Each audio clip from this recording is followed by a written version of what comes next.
Okay, now start recording, I guess.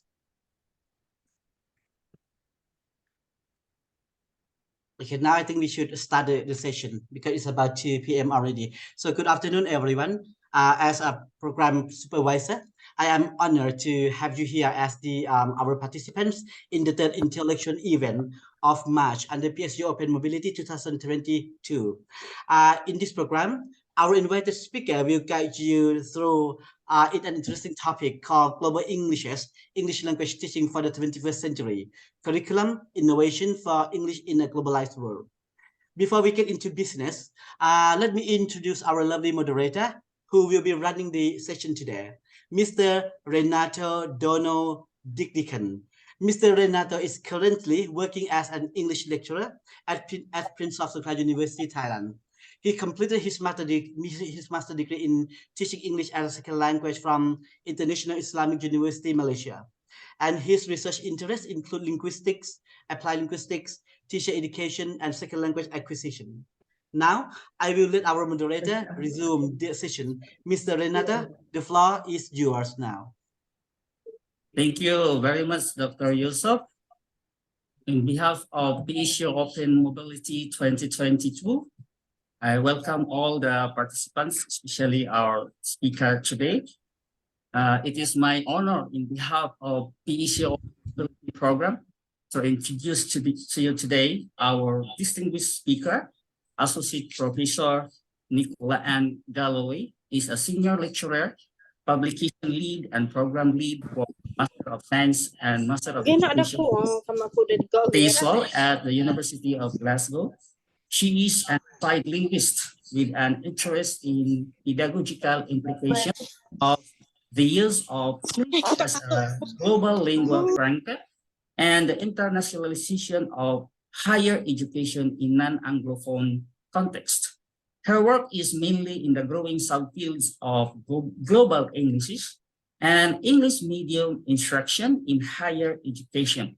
She has published intensively on these topics with 7 books, 16 chapters, and 4 research reports, and 23 academic articles. She has forthcoming books, which include one on the internationalization of higher education and a new Routledge Handbook of Teaching English as an International Language. It is now my pleasure to introduce to you again our distinguished speaker, Associate Professor Dr. Nicola and Galloway. Dr. Nicola, the floor is yours. Thank you very much for the introduction. Give me just a moment to share my screen. Sure.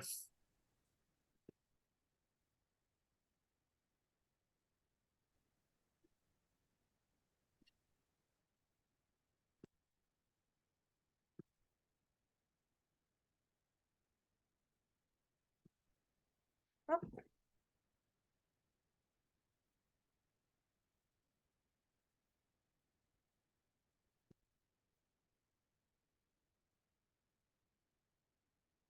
Can you see the screen? Is that okay? Yes. Yes. You'd think that we would be used to Zoom presentations by now after the last few years. Okay, good morning from Scotland, everyone. My name is Nicola Galloway, and today I'm going to talk to you about the pedagogical implications of the globalization of English. I've divided this talk into 3 different parts. So firstly, I'll go over the global English's paradigm, some definitions. I'll then move back to a critical examination of what we've called traditional approaches to the English language teaching curriculum. And then at the end, I'll outline some frameworks for change. And this will prepare us for tomorrow's talk, which is on researching global Englishes. So with the globalization of English and the increased use of English in a number of domains, particularly in higher education, which will be the focus of my talks on EMI later in the week, we've seen a number of emerging paradigms focusing on the diversification of the English language around the world. So first of all, we have the world English paradigm. So scholars here would focus on the identification and codification of regional varieties of English. So this idea that codification would lead to legitimization of English. A number of important studies have been conducted in the world English paradigm and has been instrumental in raising our awareness of the pluricentricity of English. However, with increased, I need to move, I can see all the speakers, but not my slides. Just a second. There we go. With increased globalization and the use of English as a lingua franca amongst people from different linguistic and cultural backgrounds, both within CACRU's 3 circles, but also across them, we saw the emergence of research looking at how English is used as a global lingua franca. And this would be the English as a lingua franca paradigm. So the use of English as a lingua franca, both within and across such borders. We also have a field that focuses on the politics of the spread of English, again, the diversity, the global ownership of English, but with a real focus on the pedagogical implications. And I've positioned this as English as a EIL, the EIL paradigm here. So a paradigm for rethinking research and practice in response to the globalization of English. Now, these scholars may position within different research paradigms, but scholars in all of these research paradigms have focused on the teaching implications, the pedagogical implications of the research within these fields for English language teaching. So when I set out back in 2007, when I was doing my PhD at the University of Southampton, I was an English teacher in Japan. And I was very interested in linguistic imperialism, the role of the native speaking teacher, particularly due to my own role in Japan. And also on the implications of this growing body of work for TESOL. But what I concluded as I was writing my literature review was that we had these emerging research paradigms that were telling teachers that what they were doing was wrong or wasn't meeting the needs of students in today's globalized world. But nobody was really telling teachers how to do this or how to achieve change. So my work started by consolidating the work in these 3 different paradigms and to really showcase the similar underlying ideology underlying these paradigms as well, with the real focus on the teaching implications. So I positioned all of these within the umbrella term of global Englishes, an inclusive research paradigm that aims to achieve this paradigm shift in TESOL and focusing on the shared underlying ideology in these research paradigms. If you want a more detailed overview of the definitions, then I've put three references here that I think will be useful. The first is Heath's book with his students, and Aya as well from the Thai text, Global TESOL for the 21st Century. So in chapter 1, there's a good definition here of global Englishes. Also in a recent systematic review that I undertook with Heath and Jim, we have a definition at the start, and also in Global Englishes for Language Teaching in chapter 5. So multilingualism, it seems, is a topic du jour, the topic of the day, at least in critical applied linguistics. If we look at the British Council, we see a number of movements, projects, really raising our awareness of multilingualism as well. And Global Englishes research is really part of this movement, and it also aims to consolidate work in these related paradigms of multilingualism and translanguaging as well. So what we have then in 2019, when we reconceptualized our notion of global Englishes, you can see here the original framework, World Englishes, English as an international language, and English as a lingua franca. But what we also wanted to showcase here, that global Englishes is this inclusive paradigm that also resonates very much with developments in the field of second language acquisition. So Stephen May's multilingual turn, exploring multilingualism and challenging monolingual orientations. And of course, raising awareness of the pedagogical implications. And again, translanguaging, a very hot topic in applied linguistics at the moment. So really showcasing, as well as raising awareness, that when speakers use English today, they're drawing on their entire multilingual repertoire. Today, multilingualism, not monolingualism, is the norm. So my intention with Global English is, by drawing on all of these fields, is to help unite this movement towards change in English language teaching away from this monolingual orientation and native speaking English norms. So in part one of the talk then, so I have 3 different parts, but I've split part one into an overview of the different fields. I think it's important for us just to start with the basics and a little more in-depth overview of each of the research paradigms that are included in Global Englishes. So World English then, as I mentioned, would focus on the identification of regional varieties of English and really showcasing how they're distinct from so-called native or standard varieties of English. The work's been instrumental in raising our awareness of the diversity of English. Codification of these varieties aims to help legitimize them as legitimate varieties of English in their own right. It refers to a research paradigm, but it's also an ideology as well, an inclusive philosophy that emphasizes the global ownership of English, emancipates non-native English speakers from native norms, and emphasizes the pluricentricity of English. I don't want this to appear as a critique of World English research in any way whatsoever. This work has been instrumental, and scholars here have been lobbying for change in ELT for decades and decades. But there have been numerous criticisms of Kakru's 3-circle model, particularly with globalisation and the increased use of English as a lingua franca. Population mobility means that geography doesn't equate to language use. So, for example, a Chinese learner may have acquired an American accent, for example, through exposure, or perhaps one of their parents. But World English research is very, very important and central to the Global Englishes paradigm, and we need to understand the contribution of World English scholars and the contributions they've made to codifying and legitimizing and pluralizing as well the term English. I'm not going to show this video because I want to leave some time for Q&A, but I should have really included a QR code. I'm a little old, I haven't worked out how to do that yet. But if you want to take a picture, this is quite a nice little video with David Crystal here talking about World Englishes. World English, as we know, is a field in its own right. It has journals, it has its annual conference as well. So the next one's coming up in June. But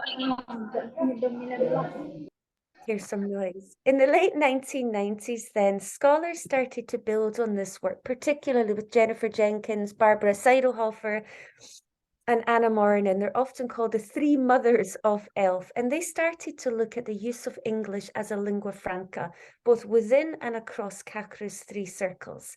And I think I can show a little bit of this video here.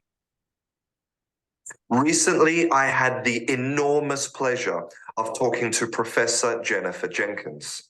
She is the chair of Global Englishes at the University of Southampton and the creator of ELF, English as a Lingua Franca. She has a unique and incredible perspective and insight into what it really means to be a teacher and learner and user of English in today's modern world.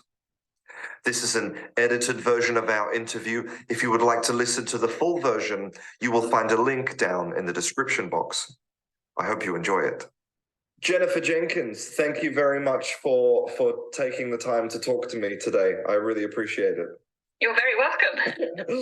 Glad we made it. Yes, we did. I'm so glad because I'm such a massive fan of your work. And I was wondering if you could maybe just introduce yourself for people who don't know a lot about you? I studied linguistics earlier on when I was much, much younger in my first degree. And then I got very interested in old language, went to Oxford to work on Old Icelandic, Old English and then Old Icelandic. Decided that wasn't terribly relevant to modern life and switched to, for a while, I became an EFL teacher. They were the best times. I don't remember ever laughing as much, having such a good time. I mean, we had a marvellous time. But very quickly I realised that although they were bright and they did learn everything I taught them, and when they did the exams, they got very good marks, you know, they would get, I was around for the very, very first Cambridge Advanced English, so I entered people for the very, very first one, and they mostly got A's, and if not A's, B's, you know, they were good. And yet they didn't use half the language I taught them when they were outside of the being tested at any kind of assessment situation. So they then started to talk what I felt was their own English, and they understood each other pretty well. The reason I started on pronunciation was because where there were any problems, they were normally to do with pronunciation. They did. Okay, I'm just going to stop there. So it's quite a long interview. I'm happy to share the slides after the talk and you can watch the rest, but I just wanted to focus on that point there that Jenny made there, that the students were not using the language outside of the classroom in the way that she was teaching them. So what we see then is that there's this mismatch between what we're teaching our learners in the classroom and how they're actually using English as a lingua franca outside of the classroom. I need to try and move slides there. So English as a lingua franca research then really started towards the end of the 1990s, but really at the turn of the century then, when Barbara Seidel-Hofer called for a large-scale investigation into what she called a conceptual gap. And Jenny's work on the lingua franca core as well, she was just about to start talking about that there with her focus on pronunciation. And we saw the compilation of the voice corpora as well.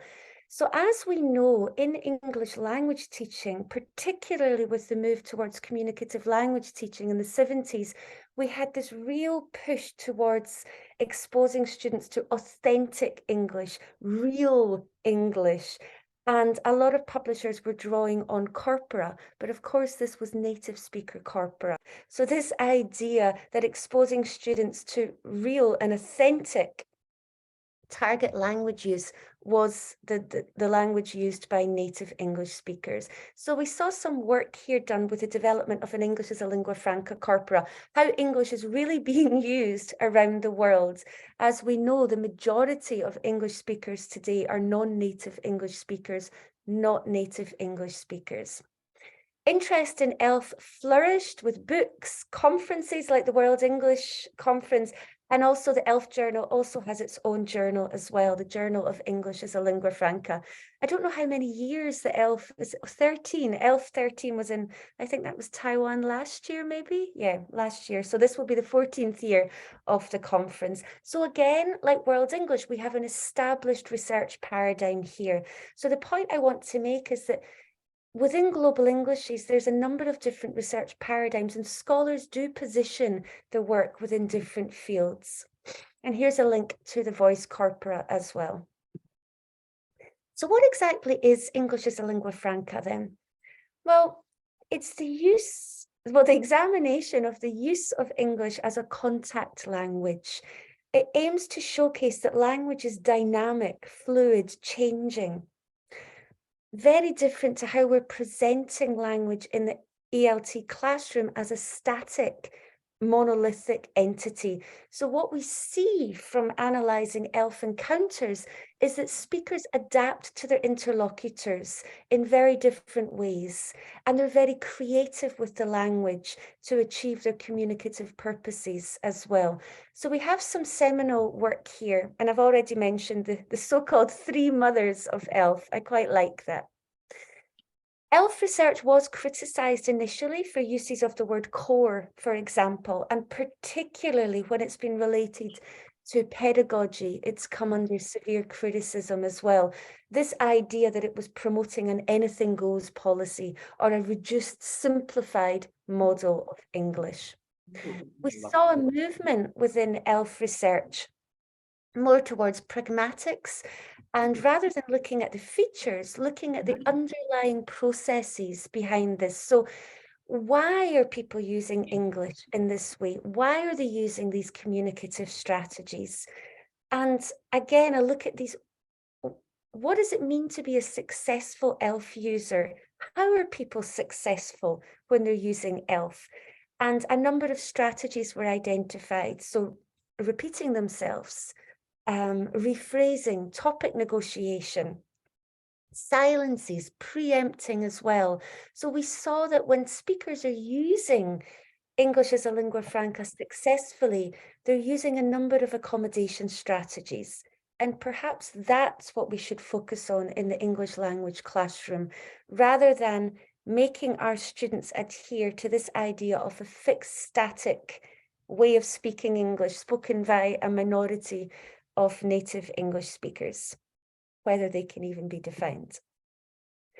So in a nutshell then, ELF research shows that English has a global ownership. ELF users are creative languagers.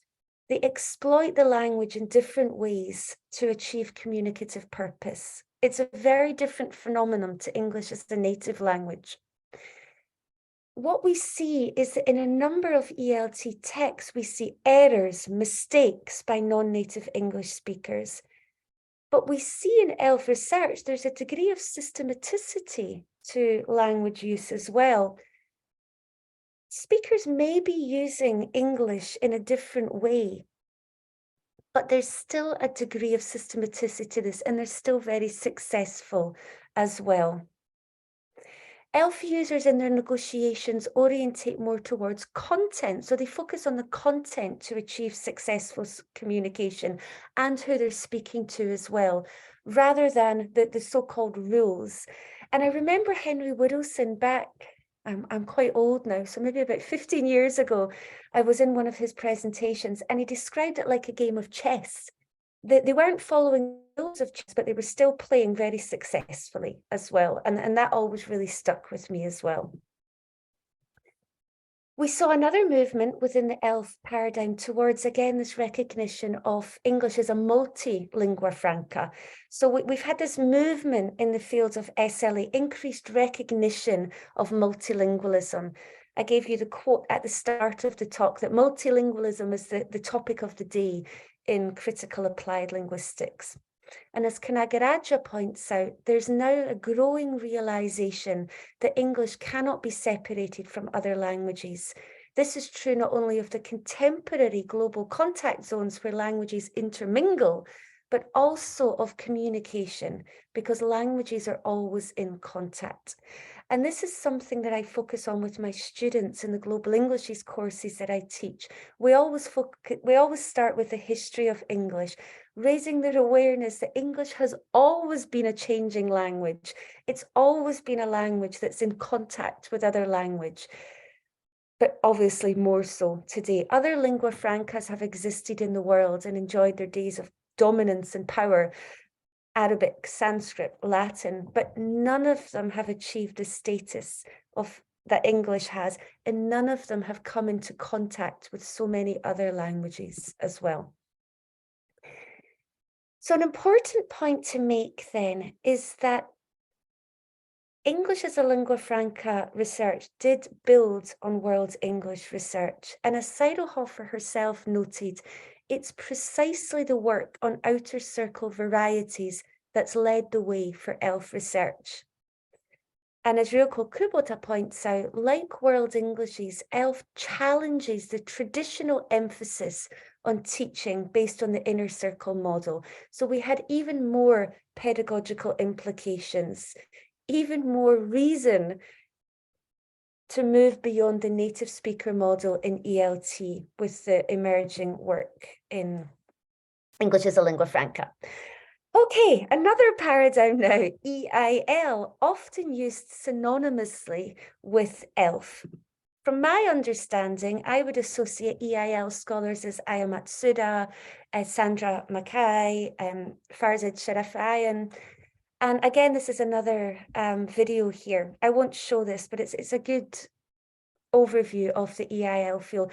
ELF really originated in Europe. The main key original ELF scholars were based in Europe, whereas EIL appeared to be more of a North American phenomenon. And this is quite a large quote here, a long one, so I'll give you a moment to read this here.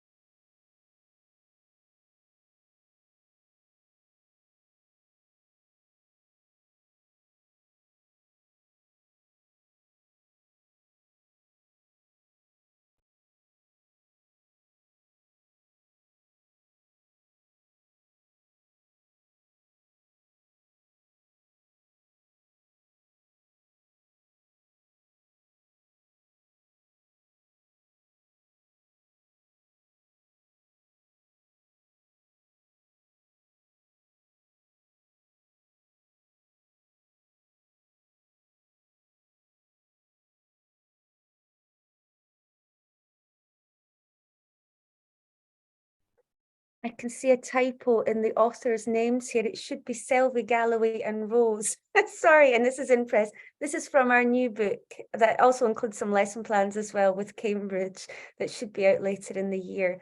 But the main point here is this last sentence. Despite the nuances in terms of scope, focus and methodological approaches, these paradigms share overlapping ideological commitments. We have a number of terms: world English, English is a global language, English is a world language, international English, global English, English is a medium of intercultural communication, ELF, EIL, global Englishes. My concern when I started exploring this was that I was confused by the number of terms as well. So I do feel it's important for us to look at the different paradigms and understand that their backgrounds and their histories as well. So another associated movement as well within the field of SLA is translanguaging and translingual practice. It's receiving a lot of attention at the moment. This increased awareness that when communicating, speakers in today's globalized world draw on their entire linguistic repertoire. So obviously, this goes against this ideology of teaching only in English. This idea that knowing another language is a hindrance and should be forgotten about when you come to the English language classroom. But actually, it's a very, very useful resource. And this is how people communicate outside of the classroom. This breaks down these conceptual boundaries between languages as well, even really questions what a language is today. It challenges the underlying assumption that languages are separate entities as well, and it's more of an integrated system. And again, it showcases linguistic hybridity as well, and also our understanding of how speakers of English use English as a global lingua franca, using all of their multilingual resources. Translanguaging has its roots in Wales in bilingual education, so obviously has a number of implications for ELT as well. Another video, I don't have time to show them all, but again, I will share the slides and you can take a picture if you want here. But here, Ophelia Garcia provides a really good overview of translanguaging in this talk. So I would recommend that you watch this. I'm just conscious of our time today. So translanguaging then, as I mentioned, has its roots in bilingual education, a pedagogical strategy that includes the intentional use of different languages, combining two or more languages in a systematic way. So part of the same activity, part of the same repertoire as well. This is obviously moving beyond then World English research. So we saw then that World English scholars would focus on the identification of regional varieties of English, so within quite neatly defined geographical boundaries. translanguaging, English as a lingua franca would then look at the use of English both within and across these boundaries.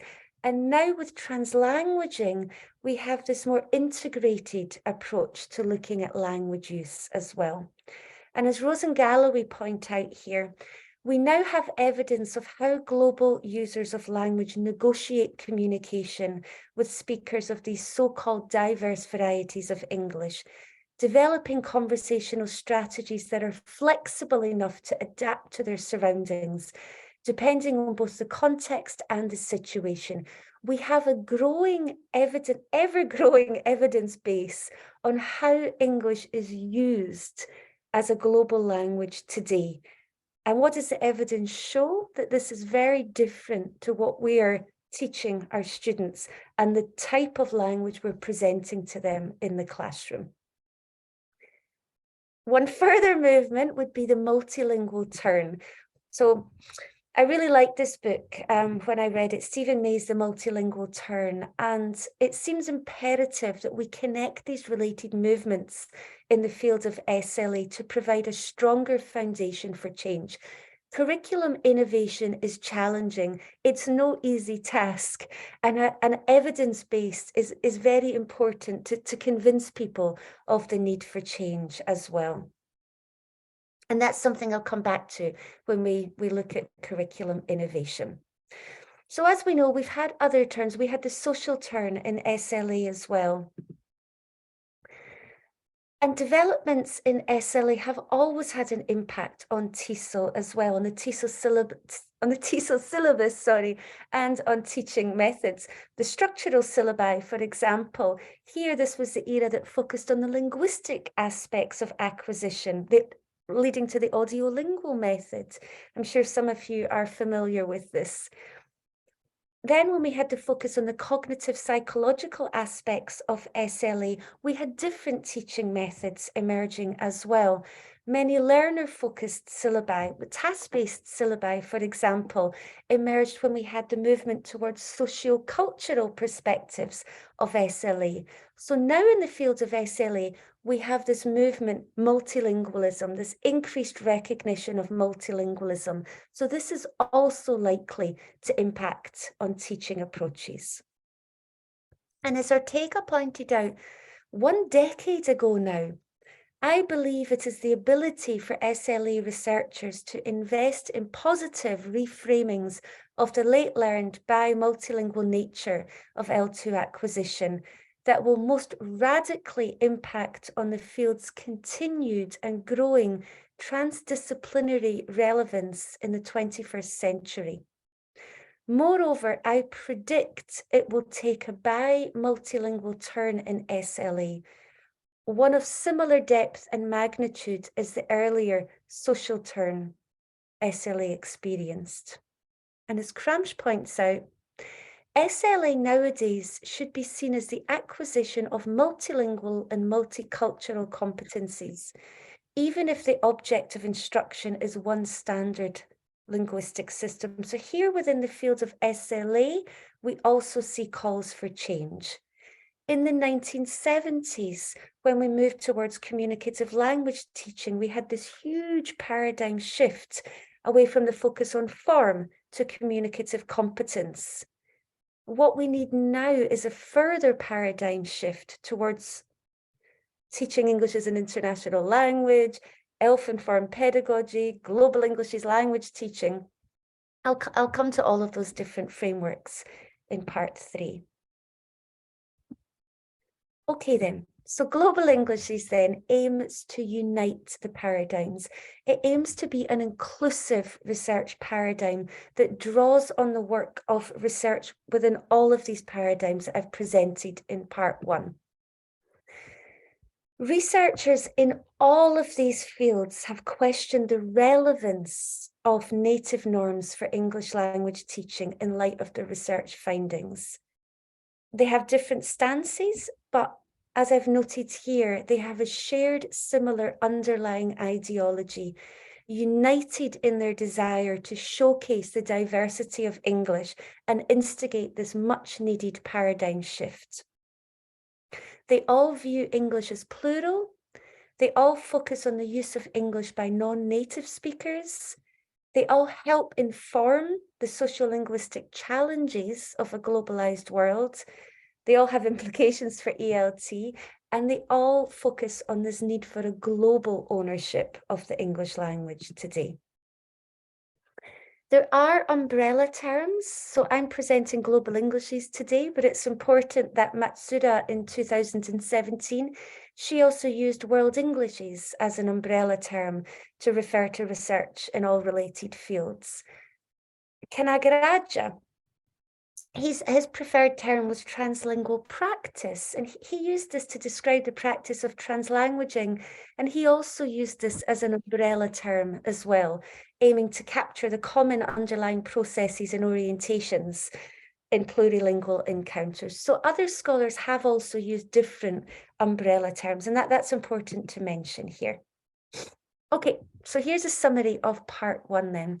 We have different research paradigms, different stances, different methodological approaches, but all with a shared similar underlying ideology to move ELT forward to meet the needs of students in today's globalised world. Global Englishes has been used as an umbrella term, and there's a need for change, but as Ortega pointed out, time may be necessary for changes to take full effect. And I'll come back to that when we're talking about curriculum innovation and the barriers for change.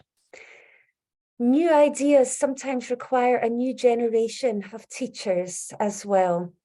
But future prospects of a turn are looking positive. And the more we share successful practices, the more quickly we can accomplish the turn. And I'll focus on that in tomorrow's lecture when we look at research in Global Englishes as well, and how to research and what research is needed to instigate this paradigm shift. I've given you some recommended reading. I know this isn't a lecture, but I am a teacher. So if you're interested in part one in more detail, then these should be some useful resources for you. Okay, so that's Global Englishes then. Well, let's look at the traditional ELT curricula. What I'd like you, before I start part two, is to have a little think about this activity. And I'm going to put you in a Zoom room for 5 minutes. Can I ask you to take a photo of this? Because I think when you go into your Zoom room, you might lose the screen.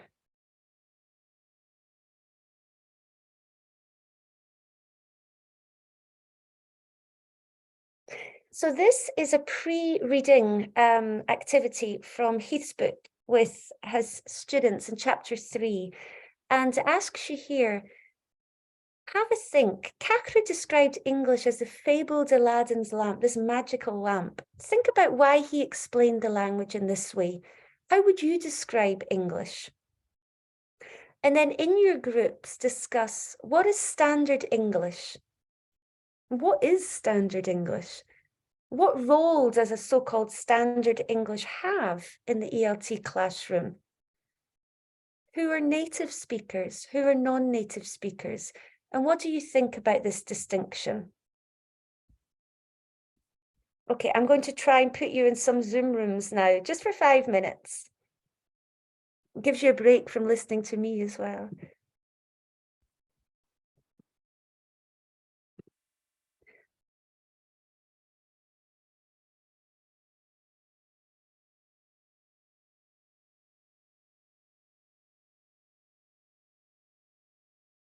Oh, there's a lot of people here. I'm going to recreate smaller rooms.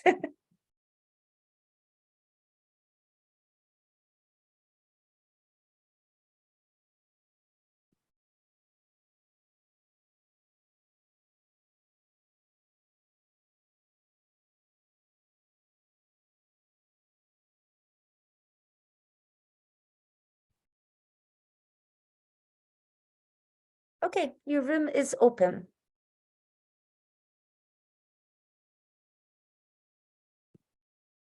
I hope.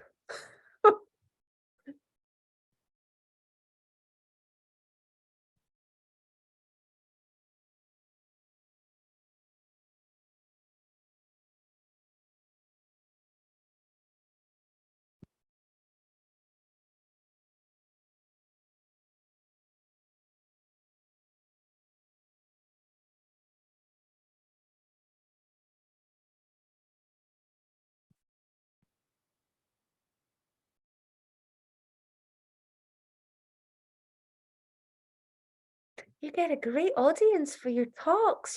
That's fantastic. Well done. Yeah, thank you.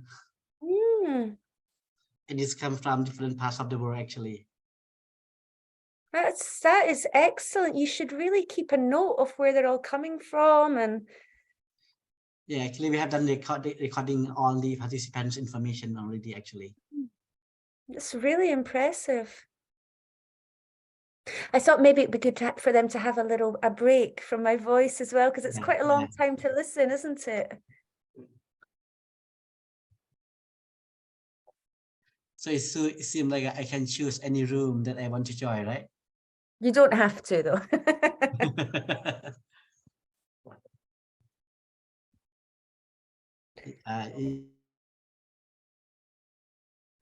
I don't know how long to give them. Do you think maybe 5 minutes? Yes, 5 minutes should be fine. Okay.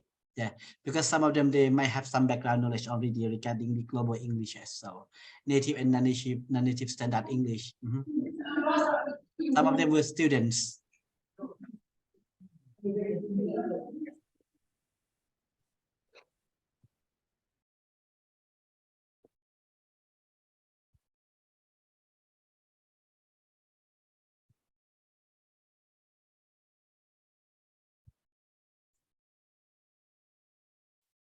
And it's also, like you mentioned, it's a great opportunity to introduce, what Elinet, right? Elinet, yeah, Elinet. How do you spell Yeah. it? Oh, oh, it's been so much work. Oh. I think eventually we will all get the. Wait till you see the website. You'll really, and I think I was chatting to Jim in Singapore as well, and it's taken about 4 years, but I think we'll have the first annual conference and then hopefully annually, and then just get this community. Yes, so we should have a proper meeting with the Thai team soon, and just so that everyone's involved. But at the moment, we're really trying to get all the background, everything done. Yeah, I think this platform is very good in order to increase the awareness of the people. I mean, English practitioners, especially in terms of global Englishes.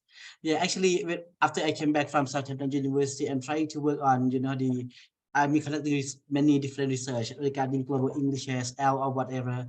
And sometimes I also have some ideas, to create like a high association, regarding global Englishes, somehow similar to global Englishes community in Southampton, but now based on Thailand. Yeah, but sometimes it's very difficult to when we discuss and talk about the global Englishes in Thailand, because most of the ideas of the ideologies of the native speakerism is still, somehow strongly embedded in Thai society. So it's really difficult to share the idea actually, but from my experience of teaching here for about nearly 5 or 6 years, it seemed like the idea starts changing bit by bit actually. Yeah.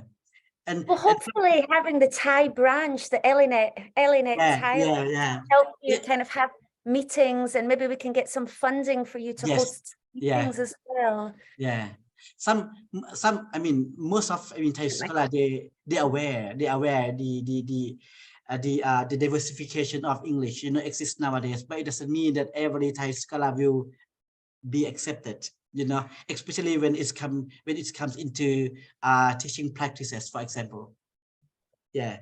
Again, but I like the ideas at the first sentence you have mentioned during the introductions. What we teach students, in the classroom is, somehow, different, to what they actually use, English in their daily life situation or outside the classroom, which is, is true. And based on my teaching in the global English course from my university, one main activity that can increase awareness of the learners regarding global English is taking them to see how English is used outside the classroom. So that's why I always take them to the tourist destination like a Phuket, for example, and to expose themselves to different English variety with foreigners who are from different countries. And after that, they found themselves, oh, what I learned in the class is not exactly the same as what I learned as what I use outside the classroom. And this can has a great impact in terms of changing their perception and attitudes. You know how English is used both outside and inside the classroom. They can see themselves. We don't have to force them. Oh, you have to change the way you perceive English. No, we don't have to. But let them, to explore themselves. How English is used outside the classroom. That's one of the best activity that I can say that show a great impact actually to increase the awareness of the learners, towards the diversification of English nowadays. Yusuf, have you written that up? Or maybe I'm just thinking for Elinet, we should do a short interview with you on that activity. Actually, my paper was already published already, actually. Okay. Yeah. Like my recent paper published in language teaching research by Sage is about whose English should be stand for. So that's somehow very interesting. Yeah. Or which English should be stand for. Yeah. Or whose English should be taught and taught. Yeah, I got two papers. One published in Real Journal, and another one published in language teaching research. Actually, yeah, and journal. Yeah, and it's very interesting actually. Yeah, and now I'm still working on another papers regarding the repositioning global Englishes in Thailand, and hopefully six rounds of revision already from language teaching research. Yeah, so hopefully the journal will accept. We accept my final version of the revision. Yeah. Yeah, I just had something rejected twice as well. It's a paper with a student, and I think I really want to support it. And so, but it's it's competitive now, isn't it? It's very with the interesting. revisions, it strengthens it as well. Yeah. Should I bring them back in? Yes, I think so.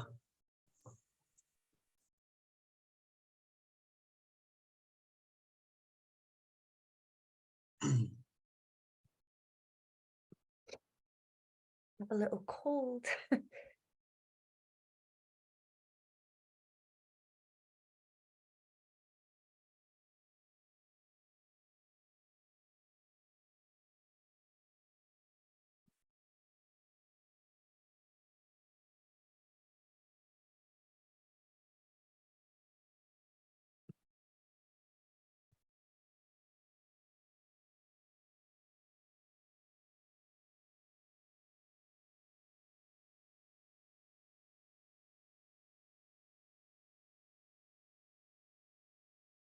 People are coming back.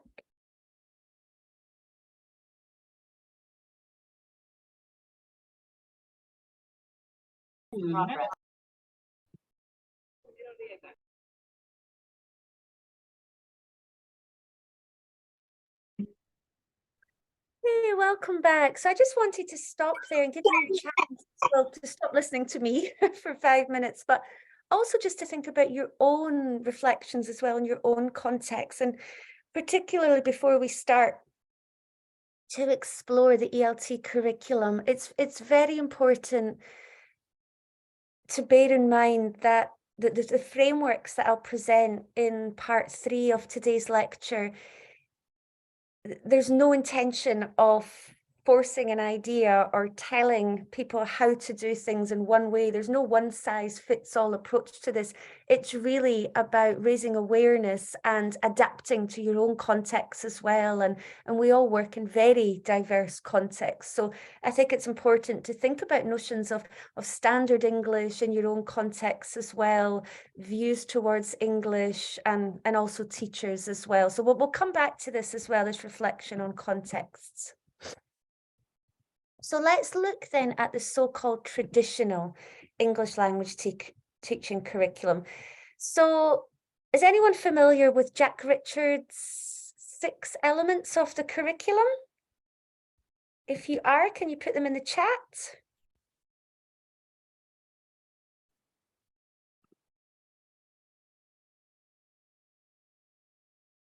I can't see the chat. Hold on.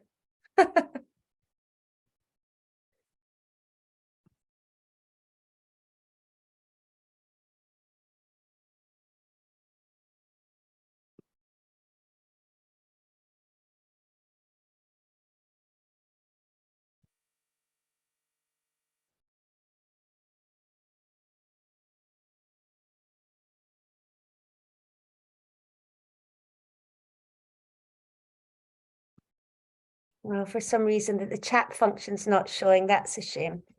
Well, the basic elements of a curriculum would be needs analysis, goals and objectives, setting the syllabus, the methodology, and the assessment. So these would be the 6 elements of the curriculum. And when we think about what each element is trying to do, so the needs, well, what are our learners' needs today? What do they know? What do they need to know? And then we use these needs to then set our goals and objectives, design the syllabus, choose appropriate methodology, and then assess our students as well. If we look at traditional approaches, I mean, these books on the right, mistakes that Asians make, most common mistakes, you know, in bright red as well. How not to be conspicuous as a foreigner because of one's bad English. I mean, this is not really doing very much for the self-confidence of a legitimate speaker of a global language.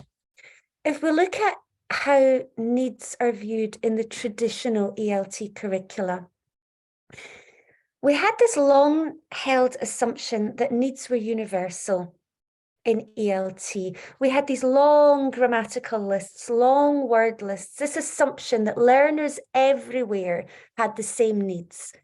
This changed to some degree in the 1960s with the movement towards English for specific purposes. We had a needs-based movement in ELT. But we need to reconsider the needs again today in light of Global English's research. Needs are often defined in Nation and McAllister's terms as necessities, lacks, and wants. So what learners need to know, what they lack, but also what they desire as well. This is quite problematic in terms of early research on attitudes towards native and non-native teachers. We saw that many learners have positive attitudes towards native English. They want to be like a native speaker. They want to be taught by a native English speaker. But really, this also relates to familiarity with that model, the dominance of standard language ideology. I'll come back to that in tomorrow's lecture on research in global Englishes. Native speakers are seen as a sales icon as well. You know, it's a real money-making industry, the ELT industry. So needs then in traditional ELT are really defined by CACRA's inner circle, the norm-providing inner circle. What about the goals then of the traditional ELT curricula?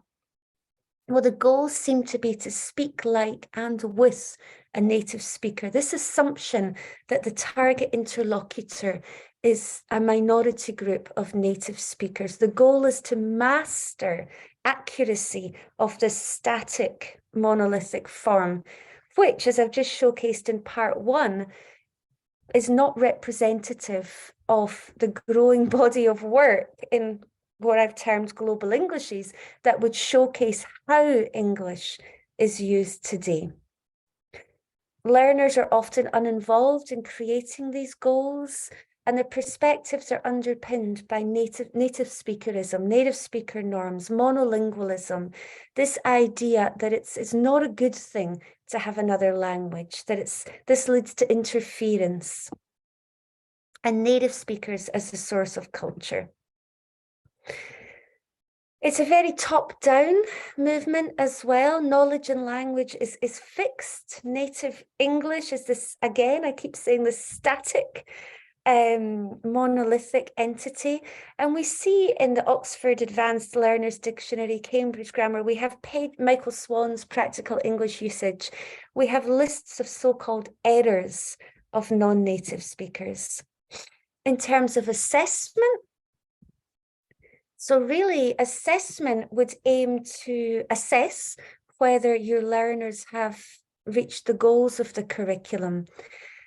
In traditional native speaker orientated ELT curricula, this would relate to closeness to native speaker norms. The native speaker is the benchmark. Accuracy, standardized tests. So let's have another quick activity then.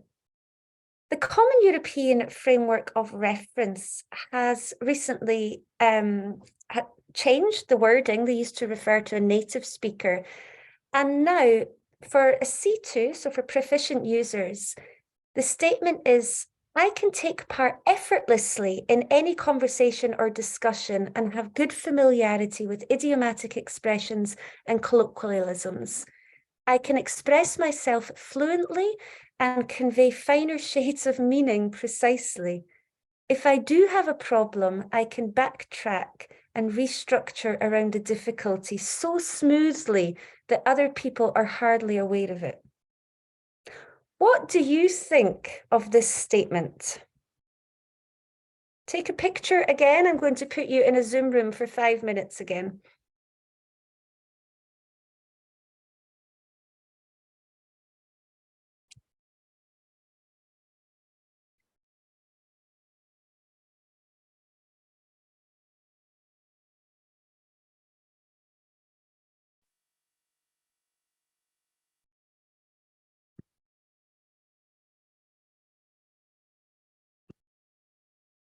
I hope you all managed to take a picture.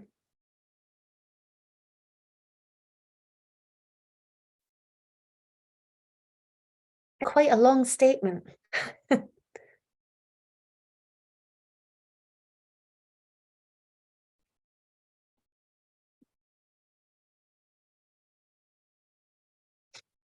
Making people be active. Yeah. I think your session is very interactive. It looks great. Actually. Yeah. It's not just only, just keep listening, and then try to answering or asking some question at the end of the session. So, but by involving, participant to be a part of the, presentation is somehow very, interactive. Keep the participant awake. Keep them awake. Yes, exactly. Yeah, we should have 30 minutes for, that's what we said, isn't it? 30-minute Q&A.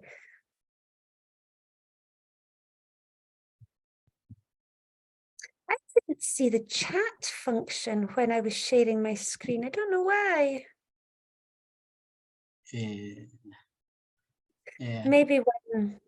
I can see here actually. I mean, from my side, I can see the chat function. Oh, Maybe I've got it now. Got it yeah. now. And then can I share my screen again? Maybe I can't share my screen while the breakout rooms are on. Oh no, I should be able to. Here. There. Yeah. So by the end of the session, is it possible to ask for your PowerPoint presentation? Because I have to attach this for the report to my university. Of course, of course. And it seems like your session like a series, the whole week, like Global English and EMI series. Yeah.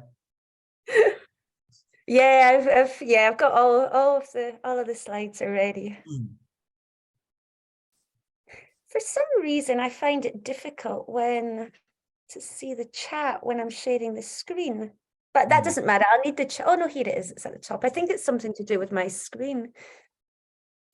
I can see it now.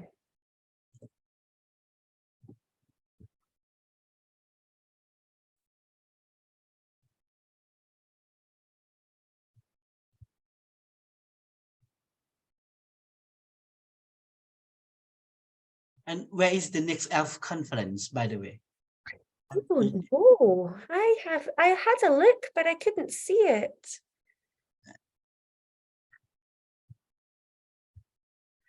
And who is the one who make a decision who's going to do the next ELF conference? Professor Jennifer's or Barbara's or maybe you maybe?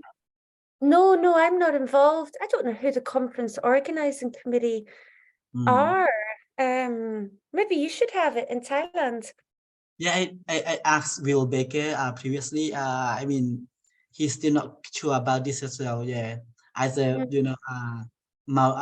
Professor Mauraning or Professor Jennifer's. Yeah, so still have no idea who is the organizer of the committees of the conference of the ELF conference. We do want to have the ELINET conference in a different place each year, so that's something to consider in the future as well. Yeah.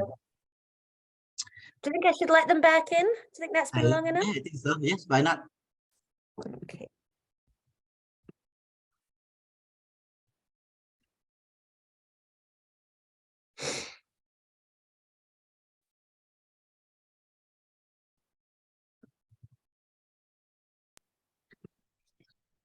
What a chat was. I have to mute my microphone. My God. Chat.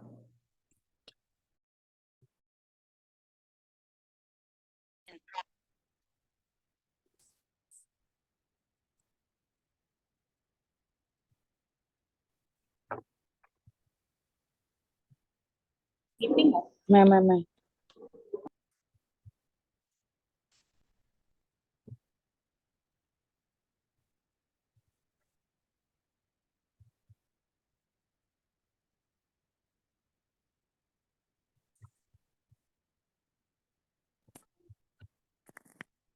Okay, welcome back, everyone. So I just wanted to stop there again because we're talking about assessment. We're talking about the need for change. The CEFR has changed. They've taken out the reference to native speaker here, but I still find this statement quite confusing. I wondered what you thought about the use of idiomatic expressions, the use of fluently as well here, and how this is defined. And I think this is important to reflect on because even if we want to include a global English's perspective, we're going to have to do a lot of curriculum evaluation, but also adaptation as well. And many of you will be using the CEFR frameworks as well. So I think it's important to analyse these through a global English's lens as well. I'll come back to assessment when I talk about the barriers to change. Okay, so evaluating a curriculum then. A curriculum should not be something static. And that's what we're doing in relation to global English's language teaching. We're using this growing evidence base to evaluate our existing curricula. Curricula should be evolved and adapted over its iterations. And it should also involve asking a number of questions. Are the goals of my curriculum appropriate to my learners? Have the goals been met? Was the assessment appropriate? Are all the curriculum elements aligned as well? So those 6 elements that I presented at the start.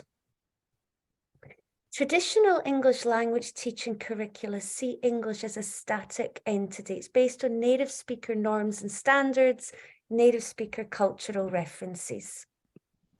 So what we see then is that these are the traditional assumptions that underpin the curricula that many of us are working with. I'll give you a moment just to read this.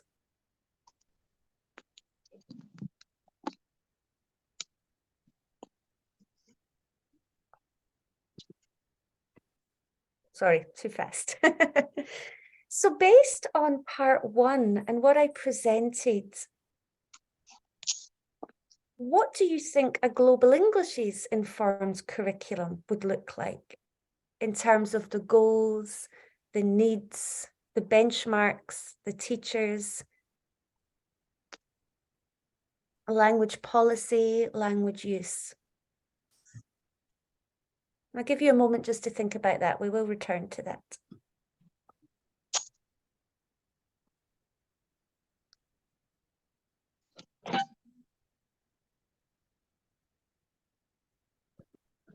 Okay, so let's look then at a global English's informed curricula. So as I mentioned then, the perspectives and terms, these are the perspectives and terms under the global English's umbrella term: ELF, EIL, World Englishes, translanguaging, plurilingualism, multilingual perspectives, intelligibility, negotiation, lots of terms. If we review the traditional ELT curricula in light of global Englishes, we see that in terms of needs, we see that our learners' needs have changed. There is a real mismatch between our learners' needs today, learners of a globalised language, and the curricula that they're presented with. And we need to stop assuming that our learners everywhere have the same needs. In terms of goals, we need to question the common assumption in ELT that the native speaker should be the target. And for most, this is an inaccessible goal as well, and not even an appropriate one. And global English really embraces linguistic diversity.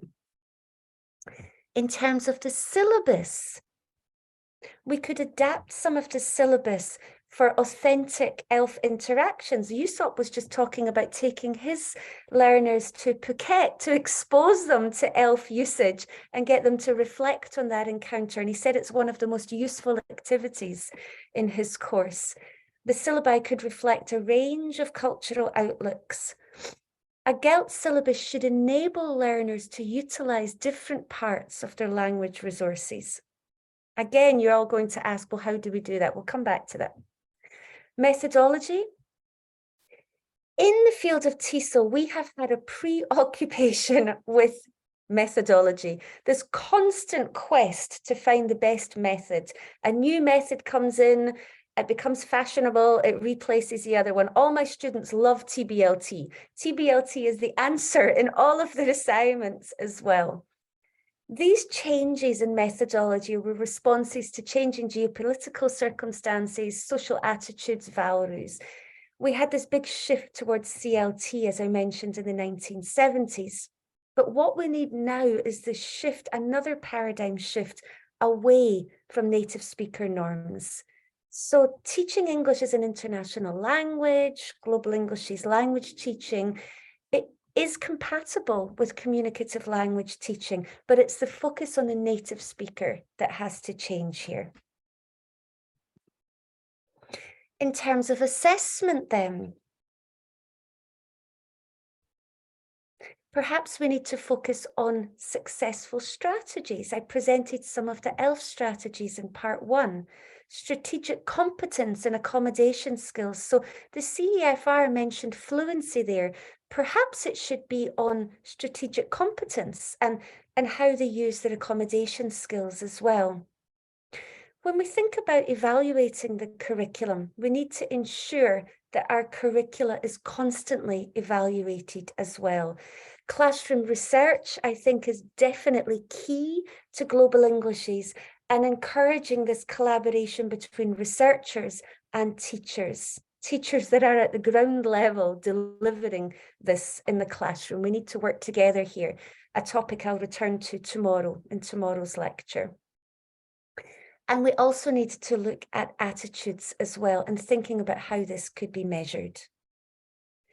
Has our Global Englishes approach in this ELT curriculum influenced attitudes in any way, for example? How do we know it's been successful? How has it improved on the status quo? So again, if you think then about what are some of the key differences then in terms of the goals, the needs, the benchmarks, the teachers, the norms. I'll give you another moment just to think about this. I'm watching my time, 20 minutes.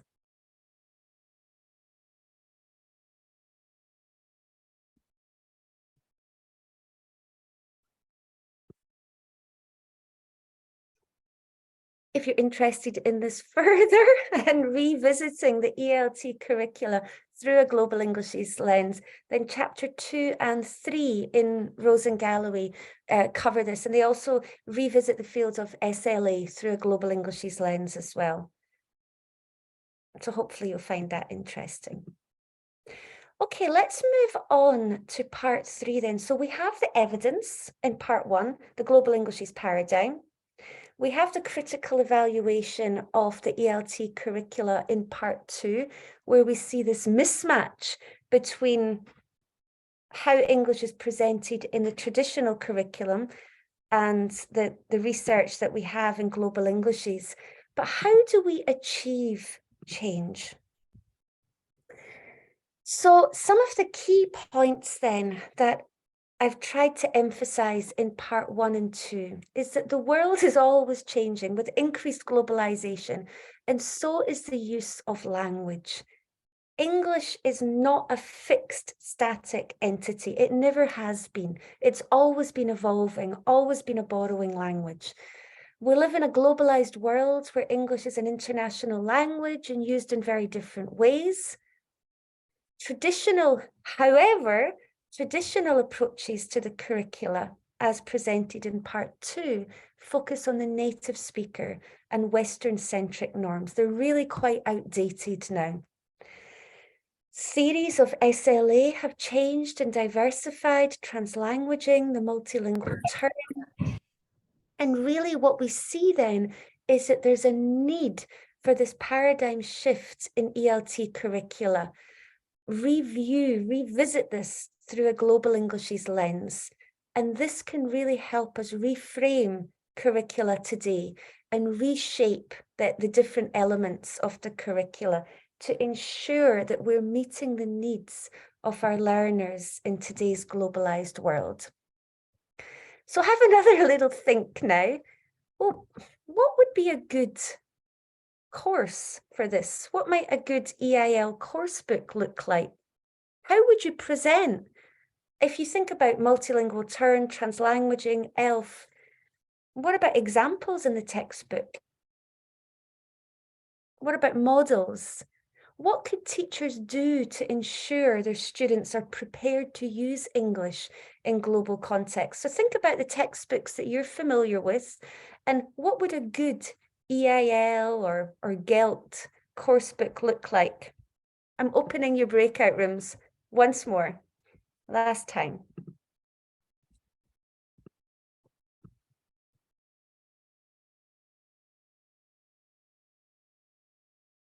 How could you adapt the material that you're working with at the moment?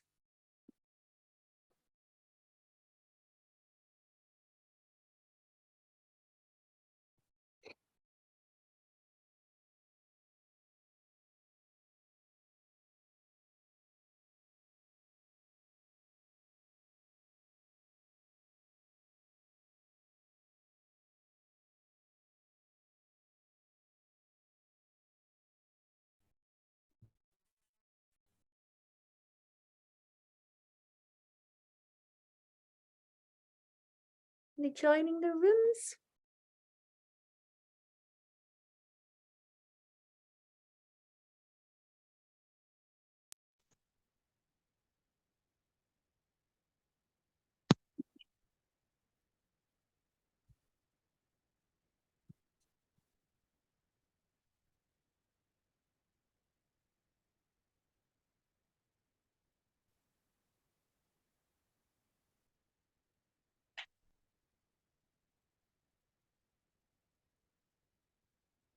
Some people are unassigned.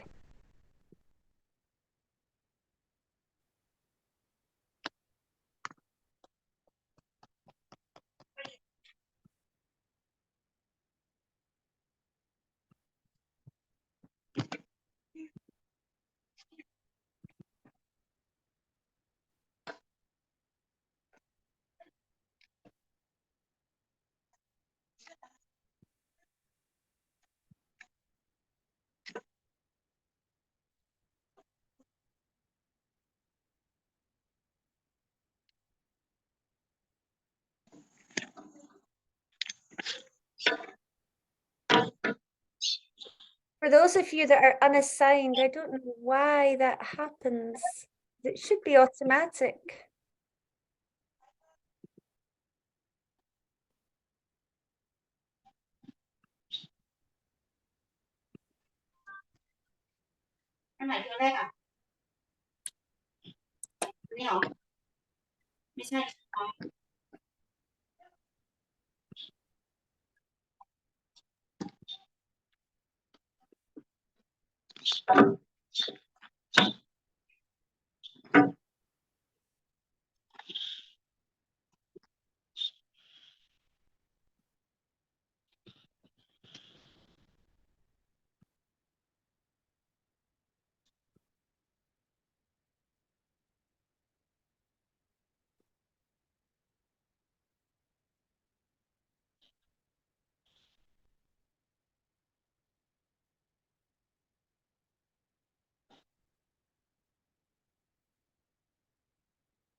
Okay, everyone's in a room.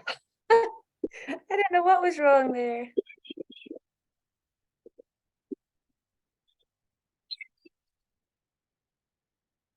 Not everybody's joining the rooms, but it's okay, I think.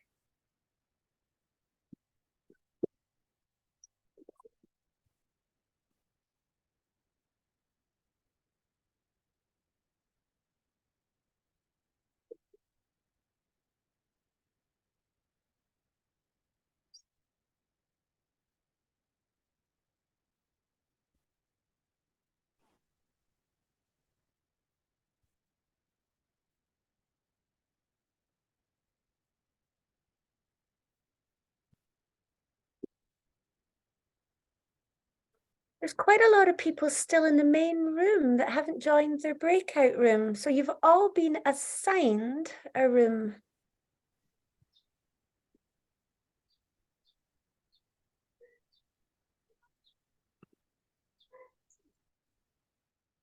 Two people have not been assigned. Hmm.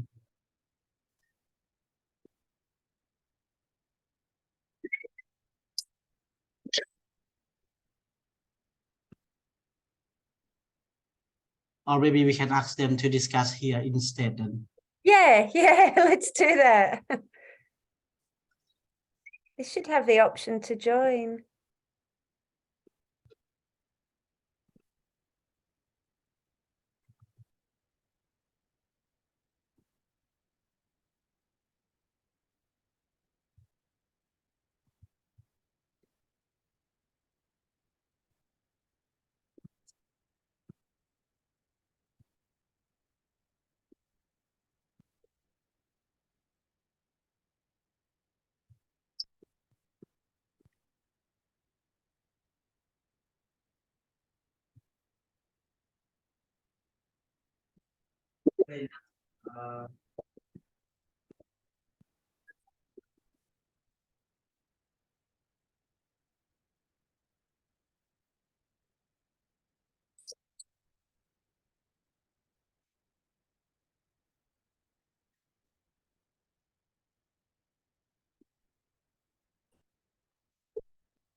Okay, I'll close the rooms. I don't think that worked as well that time.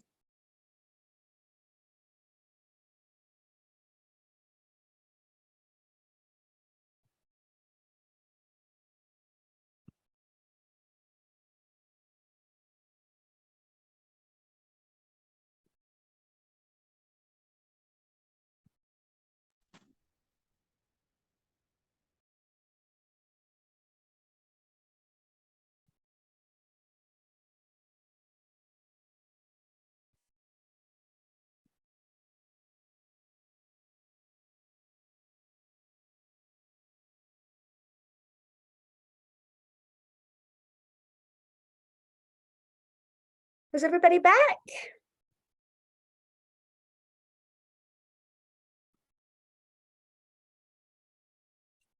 Yes, I think so. Breakout room closed.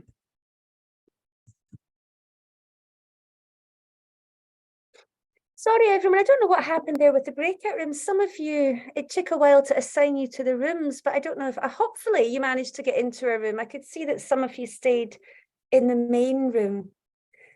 But I think it's important, again, before we go to outline the proposals for change, just to think about the textbooks that you're working with as well. And in light of all of this and what we've been talking about today, what would a course book for your course or a context that you're familiar with look like as well? And what would the language look like, and the models or the norms presented in this book look like as well?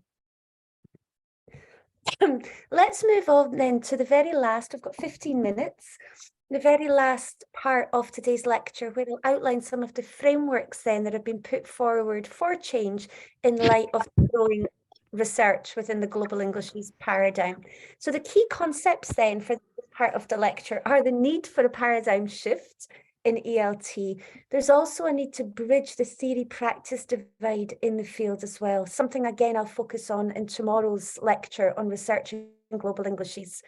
And I'll outline some of the proposals that have been put forward for change and the frameworks, and I'll touch more on the barriers to curriculum innovation in tomorrow's lecture.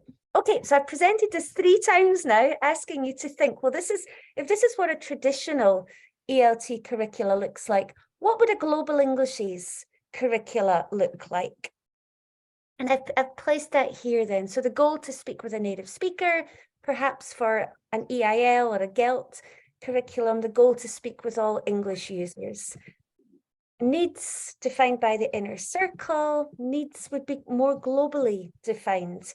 Expert users of English as a lingua franca would be the benchmarks. We would move away from this idea of native or non-native, but teachers would be qualified and competent as well in what they're teaching. Norms, so again, this relates to the task that I just set there, thinking about what norms would you present in your course books. We would present these as diverse and flexible, multiple forms. I know we're thinking, well, how do we do that? And this is this theory-practice divide that we need to bridge as well.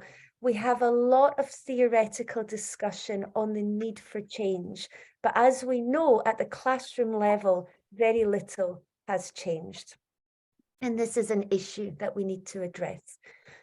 Ideologically, it would be underpinned by an inclusive global Englishes perspective. And rather than having this monolingual orientation, we would have a translingual orientation where we value the use of students' entire linguistic repertoire. It's very important to point out, and I mentioned this earlier, and I've tried to put you in breakout rooms to get you to reflect on your own context as well. This lecture is not about what's best, and it's important that you consider your own context as I present part 3. What aspects of the upcoming frameworks and proposals could be utilised in your context? What aspects might be appropriate? They might not all be appropriate. What problems can you see? So be critical of the frameworks as well. And can you see any solutions to any barriers that are presented? So a number of proposals then have been put forward for change. As I mentioned, the last major paradigm shift was in the 1970s to communicative language teaching. I'm losing my voice, sorry. But we need another paradigm shift in ELT to reflect the new sociolinguistic landscape of the English language. Back in 2012, both Dewey and Widdowson noted that change can come from teachers if they reconceptualize the language that they're teaching. So teacher education is very crucial here. But there's been very little change in actual classroom practice. We see the need to move from this traditional ELT towards GELT. But why? Why is change so difficult to achieve? So as I mentioned back in my PhD, so a long time ago, I wanted to make sense of what was being said in these different paradigms about ELT at the theoretical level. What change did scholars want to see? So I consolidated these as what I've called the GELT proposals. And I came up with 6 main proposals that were being proposed in the literature. So increase diversity to world Englishes, emphasize respect for multilingualism, raise awareness of the global spread of English and related issues, ELF strategies, emphasize respect for diverse cultures, and change English language teaching higher practices. So these were the GELT proposals. And over the years, I've done various studies to try and implement these different proposals. We'll just look at a couple of these then. So the first one, increase exposure to the diversity of English. So learners need to be exposed to different varieties of English. But one of the barriers is we have a lack of materials. So in this book, Materials and Methods in ELT, it does mention ELF. It even refers to the research paradigm, noting that this new perspective of ELF has implications for all aspects of ELT. I was very excited when I read this at the start of the book, and I thought this is great for teacher education, but that's it.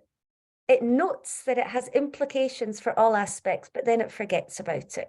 So that's quite unfortunate. Attitudes towards multilingualism need to change as well. We need a lot more focus on translanguaging as well. It really challenges the monolingual orientations that underpin traditional ELT. We need to raise awareness, have a critical approach to ELT as well. Encourage our learners to look critically at the global spread of English, the use of English in their own contexts. And in my own work as well, I've found that raising students' awareness of global Englishes actually led to increased confidence in using English as a lingua franca. So this had a real positive effect on the learners. There's a need to raise awareness of ELF strategies in language curricula as well. Help our learners develop strategies to use English as a lingua franca. But the ELT publishing industry is a money-making industry. Do you think that course books will dare to be different? Will they be brave enough to offer something different? Again, in this other book by Ian McGrath, he also acknowledges ELF. And he also notes that this requires change in English language teaching. He even says that the need for change is inescapable. But he also wonders whether this will encourage a publisher to dare to be different. We need to emphasize respect for diverse culture and identity, move beyond inner circle perspectives. Now, it's important to note that these criticisms, the need to move off norms, are not unique or new to the field of global Englishes. Scholars for decades have been calling for an increased and more accurate representation of variation in English, how to showcase how English functions as a global language, critiquing the role of the native speaker. So these discussions and debates are not new, but global Englishes does throw new light on these topics as well. We see a need to change English teaching hiring practices. If you look here on the right, I mean, we even have job adverts advertising for Caucasian English teachers, Caucasian non-native without accent. So this really, really needs to be addressed.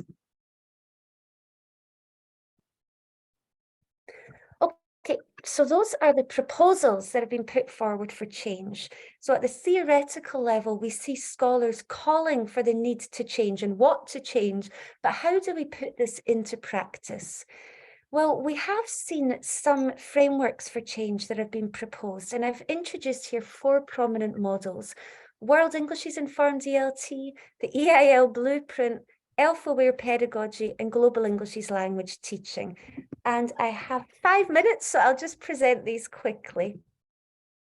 So World Englishes then, research really started with Braj Kakru here, very instrumental to raising our awareness of diversity, the diversity of English. And scholars have been calling for change to ELT.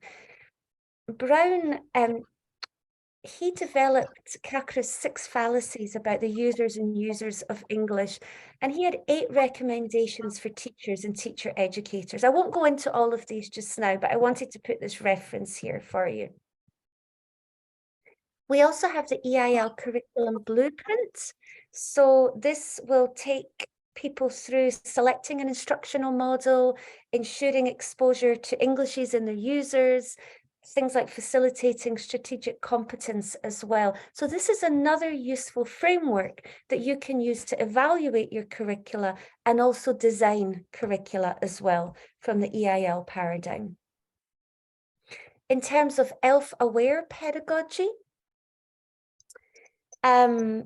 we see that there's a need to foreground the socio-cultural context in which students would use Englishes or use English as a lingua franca, expose students to diversity as well, and really spend less time focusing on standard language forms, but more on strategic competence as well, accommodation strategies, how our learners are using these communicative strategies for successful communication. The one I'm going to present just in the last few minutes here is my own, the Global Englishes framework. So here we see that we have traditional ELT on, will it be the left for you? And then Global Englishes language teaching on the right. This is designed to be a framework for curriculum evaluation, but also for curriculum design as well. So to encourage teachers, curriculum planners to consider the needs, the norms, the assessment in their curriculum in light of Global Englishes. We see here that it's based on Richard's 6 elements of the curriculum, so encouraging teachers to ask questions with regards to the needs. So will students need to use English as a lingua franca? Who will your students' likely future interlocutors be? Use this as a framework for curriculum evaluation. Do the goals of the curriculum that you're working with meet the needs of your students to use it as a global language? I need to stop talking, getting muddled up. We've also aimed to take this forward, so to help implement change, so to take the framework forward and to look at, well, what are some example goals in a GELT curriculum? What are some example objectives and some outcomes as well? So this was our attempt to bridge the theory-practice divide and really help learners, help teachers put these proposals into practice as well. Okay, so in conclusion then, there's a real need for a paradigm shift in the field and continued critical reflection on the traditional ELT curricula. A number of proposals have been put forward at the theoretical level, and some scholars have taken these to create concrete frameworks for change as well. But we've yet to see any research on the implementation of these frameworks in the classroom to some extent, and I'll talk about that tomorrow, but we do need more research. Here is some more recommended reading on the frameworks that I've presented today. I'm going to present this more tomorrow and later in the week, but we have been working for 4 years to set up a global community of practice, focusing on the globalization of English and the pedagogical implementations. So we have our first annual conference coming up in April.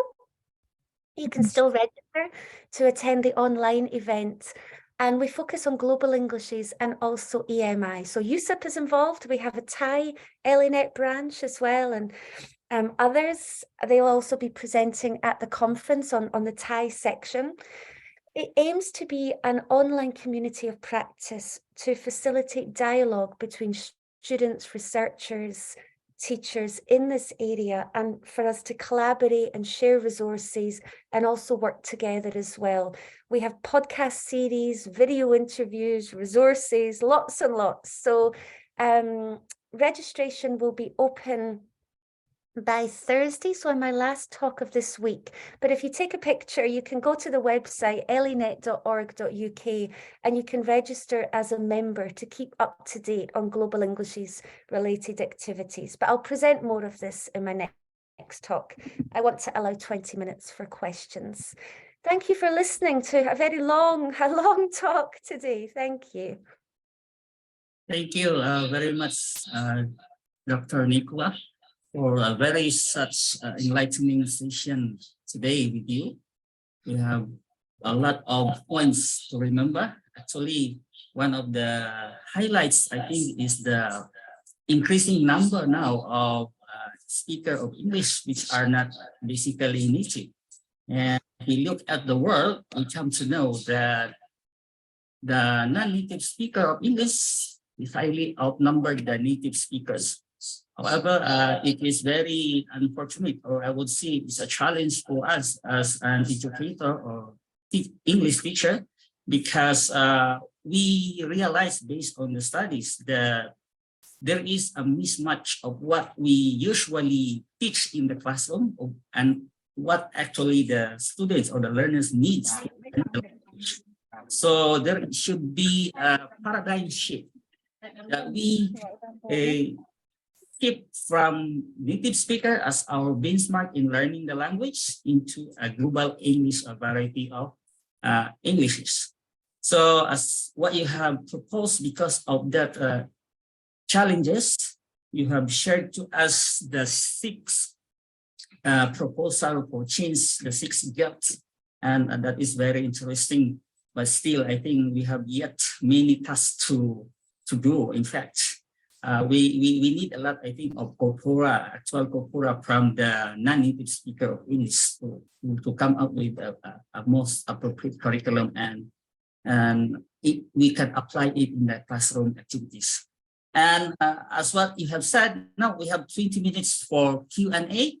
The floor for all the participants. If you have any questions or clarification regarding the presentation today, the floor now is open.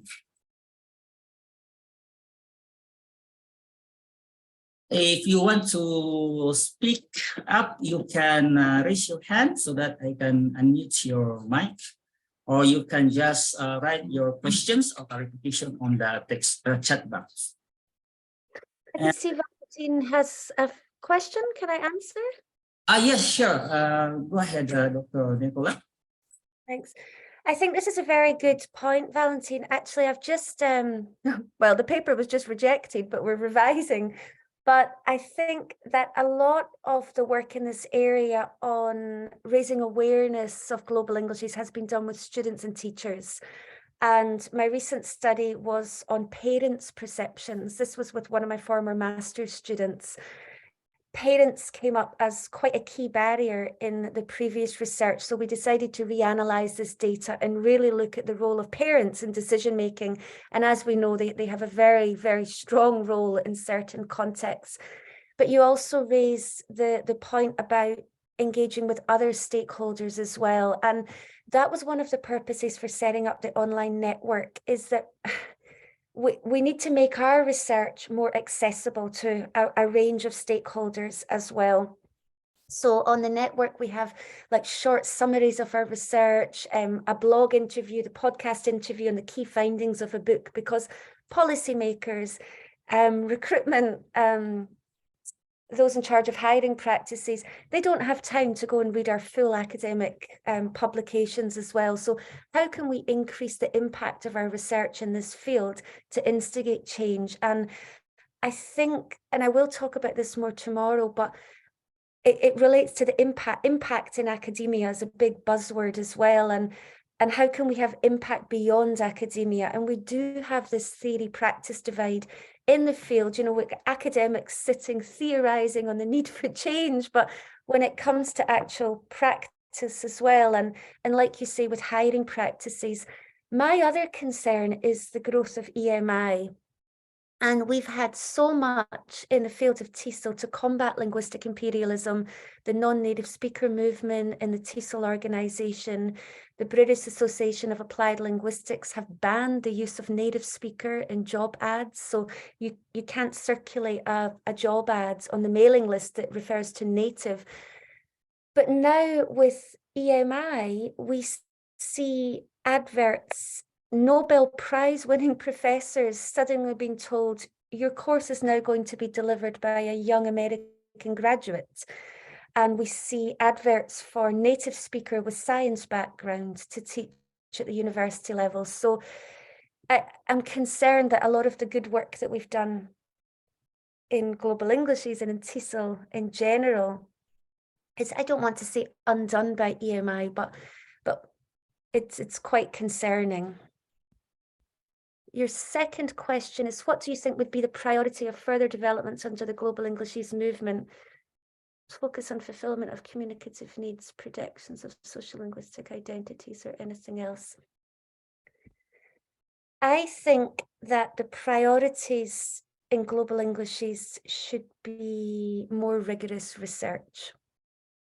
And in our recent systematic review, we found that even though there's an increase in classroom studies or studies in teacher education aiming to introduce global Englishes, they weren't always very rigorously designed studies. And if we want to convince people of the need for change and of the impact of this approach to teaching, then that needs to be based on rigorous research. I think we also need more collaboration with researchers and teachers, and Jim McKinley spoke on this at the RELT conference, and I'll draw on some of his points from the conference tomorrow as well. But I think that researchers and teachers really need to work together to see what's feasible at the classroom level as well. I'm no longer in the classroom, and that concerns me. So again, part of the network is so that I can stay in touch with my students. Once they graduate, go to their respective English classrooms, I can keep in touch with them to do collaborative work with them and also with those in other contexts. And your last question, how can we introduce and represent the global Englishes movement outside ELT and the academic circle? This relates to your first point as well about impact and engaging with a range of stakeholders. I'd be really interested in your thoughts on the network as well. This is one of our goals, public awareness, working with parents as well, but how do we do that? And I think that we need to engage all of these stakeholders in these conversations. So hopefully, if you want to get involved with the network, then we can look at exploring this together as well. They're excellent, excellent questions. Thank you. Yeah, thanks a lot. Actually, I'm doing research in that area, comparing native and non-native speakers, and the more research I do, the more I realize that there's so many issues which are being overlooked. And for me, the whole native non-native speaker divide just remains as an abstract concept, something that we often talk about, but when you look at the ELT industry, it has become almost like a business commodity. And I'm afraid not many people have been informed of those developments in the field of ELT. If we look at job posts, if we look at websites, you still realize that it's a very simplistic representation of the contributions of teachers from different nationalities and backgrounds to the ELT industry. That's why I think that it has to go beyond the ELT industry. It has to basically be almost like a new subject, new discipline, which involves many people and many educators, not only English teachers and English researchers. I think you raise a good point there also about the need for transdisciplinary research in this field as well, because I mean, many of your points relate to employment discrimination, and we're a small group of applied linguists, so we need to draw on research in other fields to inform this movement as well. And I mean, 85% of the world's English teachers are non-native speakers. It's the only industry where the majority faces discrimination, and it's something that urgently needs to be addressed. I look forward to your research. Thanks.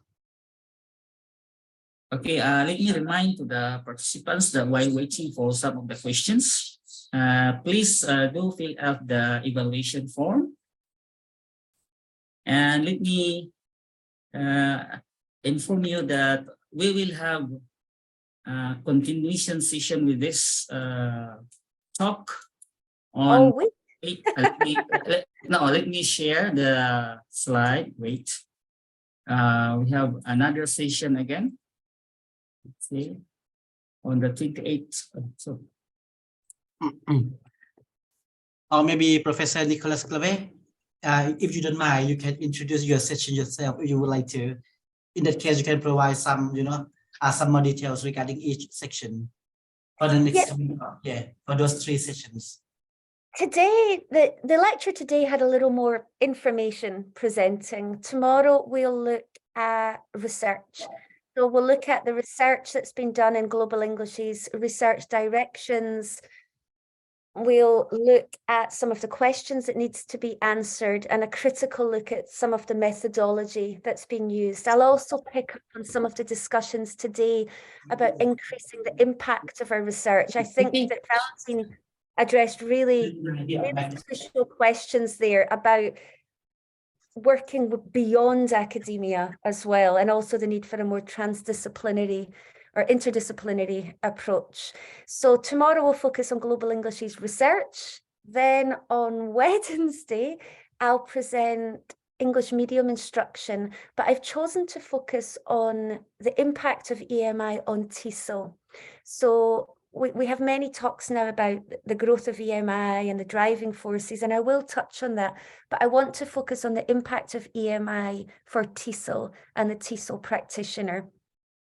And then on Thursday, I'll present EMI research. It will be slightly different to tomorrow's Global English's research presentation. I'll draw on some of my own studies in EMI and some possible research directions, and I'll present the network in more detail. And we'll have a lot more time for questions. So come prepared with questions too. And for those who are interested to participate in those 3 sessions, you can participate through the link. Okay, register through the link, which is I have just uploaded the link for those 3 sessions presented by Nicola Galloway, which is going to be tomorrow, the day after tomorrow, and then on 30. So those who are interested, you can register from these sessions from the link.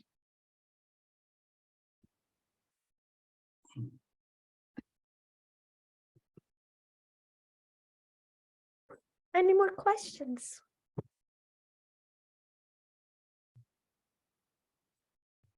Nicola, I have some clarification.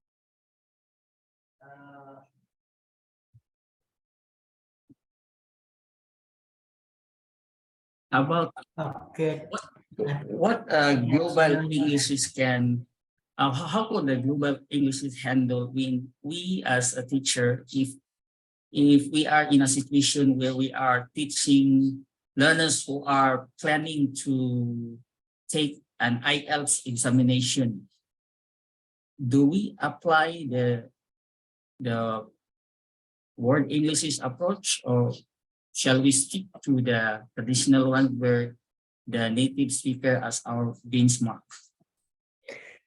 Yeah, I think that as teachers, you have a responsibility to help students achieve their goals. And if their goal is to pass an IELTS test that's based on native norms, then you have to help them prepare for that test. So I think that it's about having a flexible approach. So assessing our students' needs, but doing that, I mean, these large-scale proficiency tests have such a negative washback effect on classroom practice. But even though you're doing that, still raise their awareness that this is only one form of English as well, and that the purpose is to pass this test. But really, if they're studying IELTS to go and study in the UK, for example, they're more likely to use English in the UK with other non-native speakers of English than a native speaker. And the native model of English that they will encounter in Scotland, for example, is very different to the variety they've been exposed to in their classrooms. So, I mean, my father is a taxi driver and we have very different accents. I don't think he would be very intelligible as an English teacher. Thank you. Good afternoon, Professor. I want to ask about innovative curriculum for major English students and non-majors. So they are the same or different when we design the curriculum. Yeah, I think that this perspective can be integrated into any kind of curriculum, and that's what we've tried to showcase that in the Global English's Language Teaching Book 2019. So in Japan, I was working in an EMI university. Well, first of all, I was working with English majors, so I was able to introduce, and they wanted content-based courses. So I was able to introduce an entire World English course, but the focus was still on academic skills. So it was an EAP course, presentations, writing, but the subject matter was global Englishes. For the non-English majors in the EMI University, I was the ESP coordinator, and the focus was on international business. I knew nothing about international business. I had to learn. I'll focus on that in the EMI talk, actually, this impact on EMI on English teachers. But we still incorporated global English subject matter into some of the readings as well. And also just our approach to language use in the classroom and language policy. So I think that this perspective can be introduced in a number of different ways. But obviously for English majors, you would be focusing more on the language. Did that answer your question? Thank you, Professor.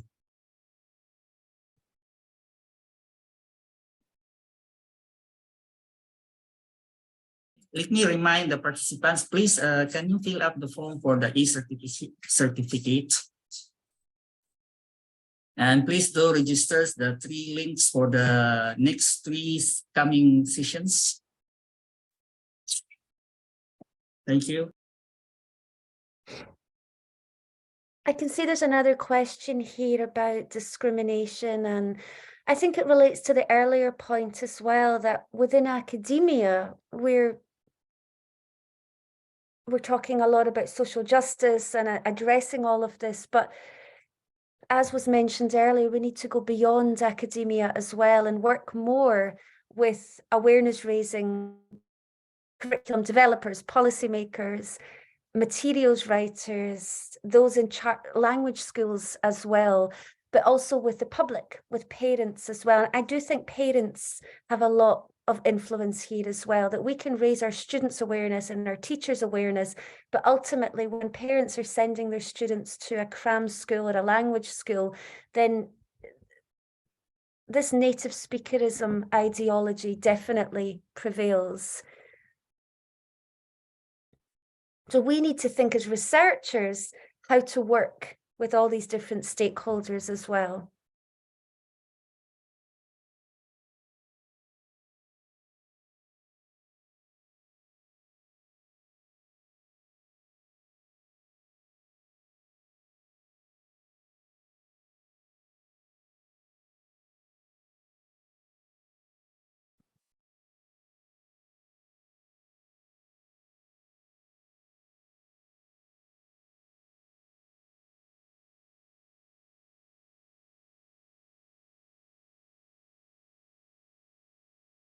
Well, I hope to see you all tomorrow for the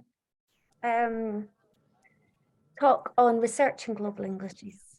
And I would really welcome your ideas as well, especially. I think this is all a conversation that we need to have together, and we need to explore together. And global Englishes is really taking off as a research field. So maybe if there is no any questions for today, maybe it's time to finish the session today, and then we are going to meet up again. Tomorrow for Professor Nicola Galloway's session regarding the researching in global Englishes. So everyone, thank you very much for your actively participation today, and we do really hope that we are going to meet you again tomorrow at the same time, 2 to 4 p.m. I will have my breakfast first tomorrow. Yeah, sure. And regarding the e-certificate, everyone please complete the form via the link in the chat box. I have just sent you the link. In that case, the certificate will be sent to your email automatically after that.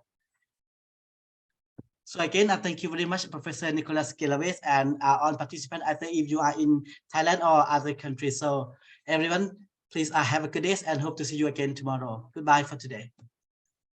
See you tomorrow. See you tomorrow. See you, Prof. Make sure you have breakfast, as you said, Professor. Thank you, Dr. Nicola. See you tomorrow. See you tomorrow. See you everyone tomorrow. Bye-bye. Bye. And please, everyone, do not forget to complete the evaluation form, which is very important for us.